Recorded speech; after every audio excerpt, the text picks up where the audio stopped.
شیطان کی چال دیکھیے، اس نے انسان کو کیسے دھوکے میں مبتلا کر رکھا ہے۔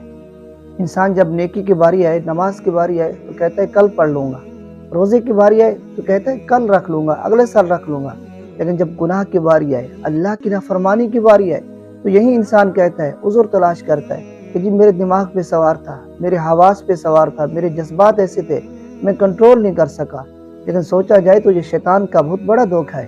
اللہ کے پیغمبر صلی اللہ علیہ وسلم نے فرمایا، جب قیامت قائم ہوگی انسان کو موقع بھی نہیں ملے گا، حتیٰ کہ ایک آدمی لقمہ توڑے گا، اسے اپنے منہ تک لے جائے گا لیکن اس کو کھا نہیں سکے گا۔ قیامت قائم ہو جائے گی۔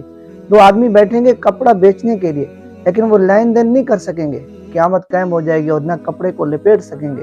ایک آدمی دودھ دو کر آئے گا اونٹنی کا، لیکن اس کو دودھ پینے کی مہلت نہیں ملے گی، قیامت قائم ہو جائے گی۔ اب ذرا وہ شخص بتائیں جو کہتے ہیں ہم کل پڑھ لیں گے، کل کو موقع ہی نہ ملا تو کیا کریں گے؟